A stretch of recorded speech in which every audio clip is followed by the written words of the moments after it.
And we are live. Hey guys, this is Ruben Dua from Dub's podcast Connection Loop.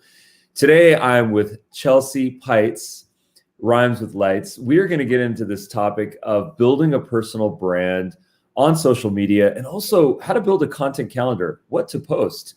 In fact, it's not always the things that we should be posting. So Chelsea's going to get into this with us. If you could start with a short bio and let's get into the topic. Yes, thank you so much for having me on the show. I'm excited to be here. My name is Chelsea Pites. It does rhyme with lights, and I have been in the real estate industry or space for over 22 years. At one time, I was a licensed agent. I jokingly tell people that I got licensed in 2001 BF. That's before Facebook. So I actually did business the quote unquote old fashioned way.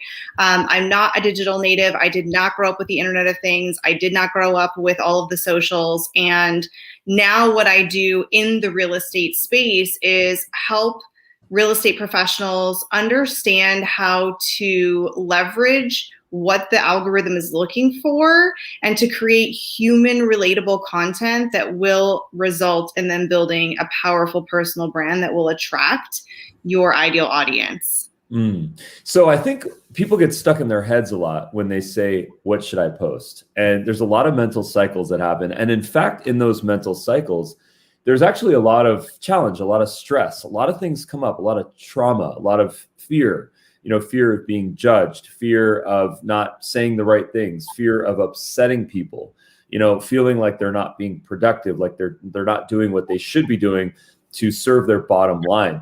How do we get over some of those mental hiccups so that we can just be free and sort of get ahead of the social media problem instead of behind it? And when I say problem, of course, I mean opportunity. So I am a little bit of a different animal when it comes to social media education, and I do break the rules a little bit. And I'm very vulnerable and transparent with people because yes, I did write a book called What to Post. However, I want to tell you that as somebody who has been a content creator for over 8 years, I've been creating content every single day. I have never missed a day in the last 6 years. I suffer from imposter syndrome. I suffer from not wanting to publish something. I have a fear of what if somebody is a troll? What if they say something? And so I just want to be very open and honest and let you know that I don't have that all figured out.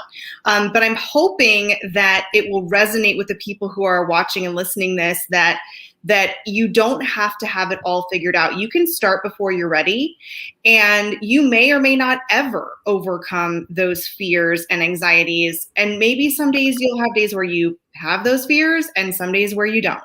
And so I wish I had a complete easy system that would be very formulaic and let people know, just do this, and then you're not going to be afraid. Right. But I'm very honest, we're all human. And, if you put yourself out there long enough, it could be talking about what kind of peanut butter you like, or the fact that you like ranch dressing with pizza. You're going to not resonate with some people. Not everybody is going to agree with everything that you're saying in your social media. So there isn't, in my opinion, a way to completely get over that fear. However, I continue to keep pressing publish. And the only difference between somebody who is posting something, whether it's a reel or a TikTok or a post in the feed or a podcast, and myself is that, did they actually push the publish button? And there's a big difference between views and value. Just because you don't get a lot of views, or even if you do get a lot of views, it doesn't necessarily result in your drop into your bottom line. That value part is the part where maybe one person watched it 3 years from now and it answered one of their questions, and they really were thankful for it. So it's not an equation that is a this plus this equals this, unfortunately. It's so interesting because I really like how you framed that. And one of the best pieces of advice that I got for social posting and just generally for social media is, if you're having a problem posting on social, set a timer in your calendar for every 3 hours, every 6 hours, and just take a photo of whatever's in front of you. Because chances are whatever is in front of you has a story behind it. There's a pet, there's a dog, In my case, there's a drum set that's taken completely apart. Why? Because we got the band back together. And that's a story. So, to me, this might look like a messy little studio area here. But if I frame it with a little bit of copy and some story, of course, saying that, hey, it's nice that the world is opening up and that we're playing music and doing all the things that we used to enjoy, it all of a sudden becomes really interesting. And in fact, the most authentic clips, videos, photos are the ones where life is a mess. It's not where life is perfect, because that shows vulnerability and it shows just our true humanity. So it's a lot easier than we think. I mean, isn't it funny how a lot of us get stuck into wanting to be perfect? But by being perfect, we're actually doing a disservice. We don't get as much engagement. It's a lot harder. We have to doll ourselves up. It's so much easier just to flow. So just a suggestion to people, set a calendar if you're not posting, and just post whatever you got, whatever's in front of you. Yeah, I love that idea of documenting just sort of what you're doing. Gary Vee said, document, don't create. And I can't get behind that enough. And to your point, there is content all around us. I think that the challenge is we have a mindset that it's boring.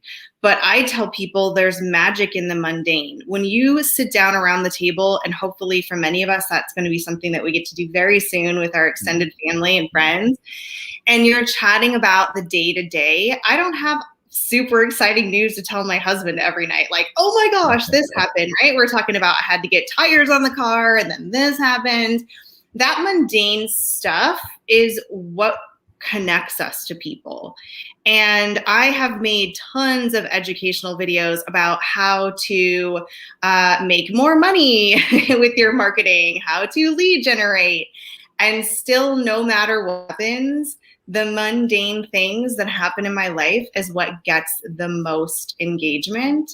And so don't be afraid to document what is happening in your life. And also don't feel that because you didn't get any engagement or comments or views or whatever it might be, there's such value in, with love, the lurkers, because that lurker may be watching for 3 years and never say one thing, and they might hire you when the time is right. Well, you're definitely qualified to talk about this because you wrote a book on it, What to Post, how to create engaging social media content that builds your brand and gets result for real estate. Amazing. Talk to me about this process of writing this book. Oh my gosh. I am definitely not somebody who could tell somebody. I get asked a lot, how do you write a book? And I'm like, I was a hot mess. It was like a dumpster fire, me trying to write this book. It was just Post-it notes and all sorts of things. And this was my second book. My first book, literally, I still have a picture and I use it in my presentations often when I'm at conferences. It's a whole wall of 8.5 by 11 computer paper that was taped to the wall, and I just had written all these random ideas, and that's basically how I started the book. This book came out of a need for me mentally to have everything that I was teaching and sharing in one place, because a lot of people were asking. Now, all of the stuff in here is free online. You can find it through all my videos. It's not, I didn't make this to make a profit or to make money. I wanted to give a simple solution where people can go to find this information, and I couldn't find it all in one place. So I thought, let me just put it all there. And I like to learn visually. I need to see an exact example. It's great if you want to tell me how to be authentic and to make a caption, but if you don't show it to me, my brain won't figure out how to do it. So there's lots of tangible examples, and it really was meant to be a workbook. You can get it on Kindle and all of that. But I feel like there's some connection mentally between writing it out and, putting the pen to paper. And, I teach a lot about new school, but I love old school. That's just how my brain works. So I have to have pen and paper and the Post-it notes and all of that. And so it was an interesting process for sure. I think this will be the last time that I do a book. until you write another book. Yeah, I don't know. So, this idea of reputation economy, I think one of the healthiest practices that we can do is just to Google ourselves every 3 months, not because we're narcissists and we love to see our name written all over the internet and have the entire, 3 to 6 pages of Google show stuff that we've done.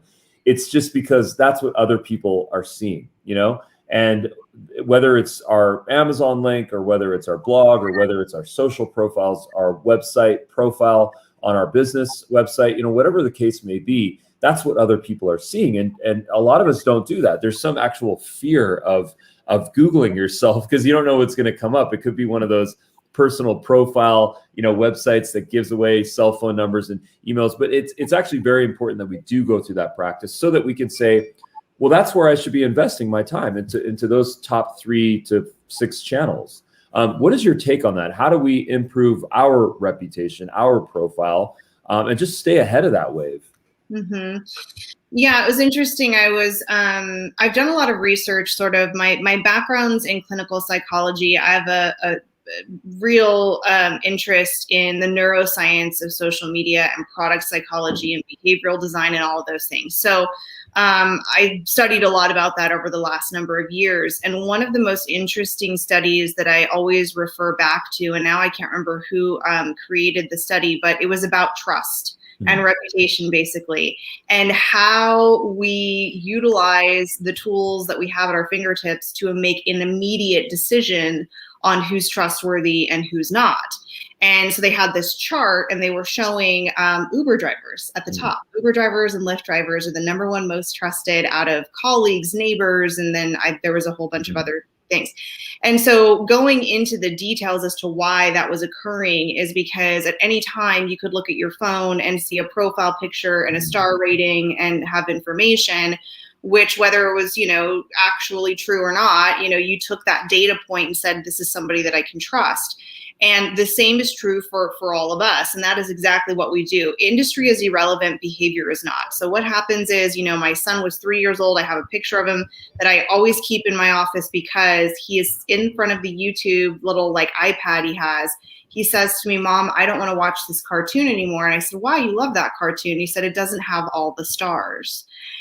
And I was like, wow, he's 3 years old and knows that a 5-star rating is better in his mind than a 4-star. So it's pervasive. It's how we find things we want to buy on Amazon. And so to think that it doesn't apply to us because we're in a relationship or person-to-person business, completely irrelevant. Everything we do is based on what we can find in a data point. And often our brain is moving so quickly to make decisions that we will typically go with someone. So if I got 2 referrals to, a plumber, and I typed in both of their names into Google, and I saw one plumber had a YouTube channel with 35 videos, and I could hear their voice and see their face. And, I've never met that person. And maybe the other plumber just had sort of like a website, but not much else on there.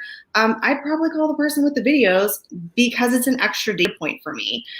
So I think it's important to know that, being anonymous is not okay anymore. It's an expectation. And we have this behavior training with social media and all of the things in our own reality TV shows that once behavior is trained, expectations change. And the expectation is if we don't see you, we start to not trust you and we wonder why. Well, I think that's so well stated. I mean, how many of us do that quick little search on, the person that we're about to work with, the real estate agent, the title rep, the plumber, the doctor, the list goes on. How many of us do that search and actually make decisions either consciously or subconsciously based on what we're seeing? And I love this idea that you present, which is that when we see someone, it's believing. And when we watch a video, we can hear the person, we can feel the person. It's the next best thing to reality. And it means that if there's other people that are engaging with their content, i.e. following, i.e. viewing, that's social proof. And that type of validation is what we're all seeking because at our core, we are designed to survive and designed to deflect threats from us. So if we do engage with someone that's anonymous and we do not see what they're about online, chances are we won't trust them. It's funny too, because, we've all seen the movies and the shows on TV about, the anonymous hackers. And now that word has actually been associated with something having to do with fear. And it's no longer about privacy, really. It's about this fear-based idea. And, whether for good or for bad, we have access to data all the time. And if we can't find access to data about something, we just don't trust it. We just move on to the next thing where we can find a data point. So it is important.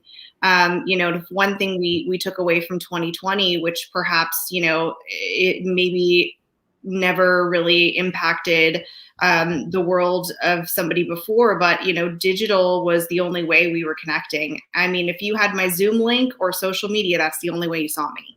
And so it's not going to go back to quote unquote normal when we all start to reopen and go back to the way we were. We've all learned a lot during this last year. I would much rather do a webinar than fly 3 hours for a live meeting and then have to fly back or do a conference or whatever, saving money, more efficient. So yeah, those things will come back into play, but it's not going to probably go back to where it was. So we're still going to be in this really heavy digital virtual environment where we're going to have to embrace technology to create trust with people. And be able to do it in a very finite, short amount of time, i.e. TLDR, too long, didn't read.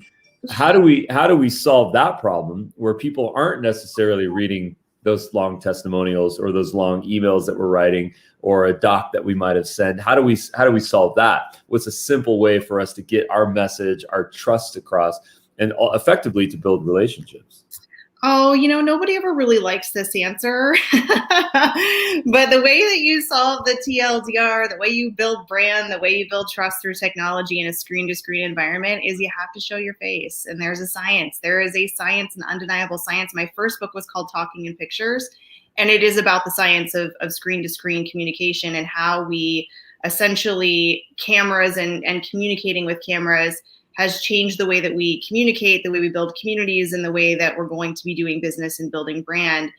And, our brains don't know what's happening. It's kind of this really unfair advantage that when someone sees your face, the brain has no idea if you're not in the same room with them or you're looking at them through a screen. So, and I think especially coming out of 2020, it's critical. You can't outsource your face. You can't. I mean, look at like big, huge companies like Nike who are paying people millions of dollars to borrow their face. They know it's critical to have a human face to connect with someone. Yes. We all have faces and we all have phones. And as scared as you are about being on a camera, you need to be tripling down on video content for your brand. That's just how we communicate with each other now. Now let me interject with some marketing data. So I'm all about this model. I've been all in on this model for a few years now, and it's been phenomenal. The results have been great. Most importantly, because of the relationships that I've built. It's also a lot of fun. I've had a lot of fun documenting my life, going through the process, building a SaaS company, now helping 40,000 businesses all around the world communicate with video. It's been a tremendous experience for me, but I still get those conversations. I still get those texts every once in a while, once every 6 months, maybe, where someone says, man, like it's too much. Like I can't be on Instagram without seeing something, a podcast interview, a shot, what is it? Like, it's too much. How do you do that? Why do you do that? In fact, that conversation came to me just a matter of a couple of days ago. Reuniting with some friends, and we had some truth serum flowing around, so we were enjoying our beverages, and he proceeded to say, you know what, it's too much, man. Your face is on. It's like too many selfies. The reason why I'm saying this is because of this. Now, I will say that I do believe in this model that we do have to put our faces out there, and I do trust in the algorithms. I trust that when people like and they comment on our engagements, they will see them, and if they don't, they won't. I do trust in that. But my question for you is, how do we find balance of putting ourselves out there, being authentic, not looking like a narcissist, not looking like we want it to be all about ourselves, and really being rooted in a place of value, in fact, for helping other people? How do we do all that? Yeah, it's kind of like I always think about parenting when people ask me questions that have to do with business. For some reason, I just always kind of, I think people can relate to that. And, I think the question of how do we be authentic is really challenging. How do we balance it? I'm like, listen, you're asking the wrong person about balance, because like I said, my hashtag is hot mess mom. I'm lucky if thank goodness I have an alarm on to go pick my kid up from the bus. But this idea that you have to have everything balanced and it has to be X percentage of business content to personal. You should only be posting once per day or once every other day. Here's the thing, you're not going to be for everyone, and that's okay. And we all have ways and tools. We can mute stories or not watch. Do I sometimes get overwhelmed when I see somebody posting constantly in the feed? I do. But, that's why I say, well, what about stories? Story your face off if you want to all day long. If people don't want to watch it, they'll swipe to the next one. So there's different ways that you can kind of put different formats. If you're posting just to post and you are stressed out about it, stop. Save your sanity. Create something that's sustainable for 6 years. And if it's posting once a week, great. Then talk to people and do commenting over contenting for the rest of the time. If you are loving creating this content, I don't like creating content. I hate posting in the feed on Instagram, and I'm making a post for Instagram right now. I only do it once every other week because I don't enjoy it. I love stories and it's easy. So do what you enjoy first. If you are stressed thinking about, I got to make a post today, just don't, because you can do so many other things that create more of a humanizing connection, like talking to people, that makes them feel good. It makes you feel good. Now you have a conversation and you're training the algorithm because we're talking and it says, maybe you want to see each other's content. So when you do post that content once a week, it's actually going to float up into that feed. So do I think there's a delicate line of probably doing too many posts and too much content? Yeah, probably. I mean, I think me personally, I could say that I, would probably say, oh, this is a little too much for me in my feed. But I think if you love it and you enjoy it, go for it. If it's not serving you and you're stressed and you're thinking that you have to post something every single day, that's absolutely not true. There are other ways that you can serve your community and connect. And, as far as the vanity of your face, I think if I was taking pictures of me just with like no commentary or anything like that, I think people would probably tire of that. But if I'm showing up and being real and asking questions, engaging and talking to people and showing what's going on in my life, that's a little bit different. And you know what? Have I had people that are like, you post too much and it's just about your life and I'm bored? I'm like, okay, you don't have to watch it. You don't have to watch it. You get to control what you engage with. So have at it. Unfollow me. Right, exactly. Would we take advice from those people? I mean, maybe we would, maybe we would not. One of the things that I also think about is, when you get to a certain level of wanting to post, being omni, being on the 6 major platforms out there, you have to start to, get a team. You need a team now behind you. There's photo stuff that's happening. There's video editing that's happening. There's a content calendar. There's a board where things are being managed. So I think one of the things that happens to a lot of creators that do go to that next stage of outsourcing is that they do start to feel that lack of control. I'm not fully controlling this. The words are mine, the videos are mine, the photos are mine, or my guests. But in fact, a lot of people are helping to facilitate that process. And that, I think, is a lot of where, that pro imposter syndrome starts to happen, because you're like, well, okay, yes, I said those words, but I didn't actually type those words. And I think that it's just one of those things where it just takes time, and you really have to control it. And you have to make sure that everything is authentic and it's you. It's just an extension of you. Do you have any tips on how we can best, outsource social media without giving up our authenticity? I get this question a lot, and it comes in 2 formats. One, is there any kind of tool out there or system that I can just have post content for me to the socials and I don't really have to think about it, kind of a set it and forget it? And yes, there are a lot of tools that can help with that. What I think people run into the challenge of is then they say, well, it's not working like I hoped it would. And it's not the actual platform or system you're using. What happens is if you are relying on a set it and forget it, that's not going to work in 2021 because you need to be engaging. You need to be talking to people. You need to be DMing.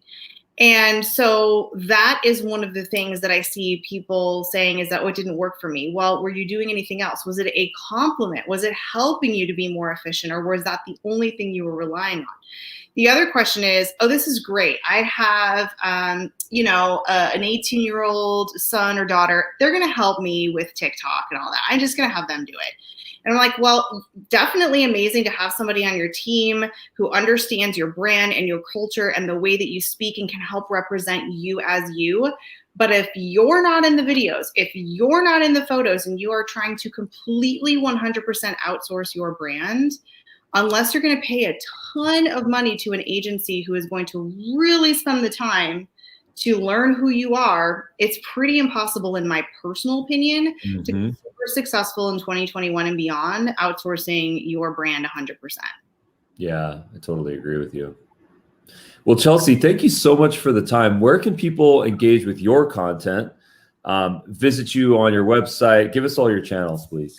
Best place to connect with me. I'm on all the channels with my name, but Instagram, chelsea.pipes, that is the best place to connect with me and follow my content. I have weekly updates and videos on how to use Instagram to build your brand. I've got all my links in my bio there as well. Amazing. Thank you so much for the time. Thank you. Stick around for some notes. Thanks again.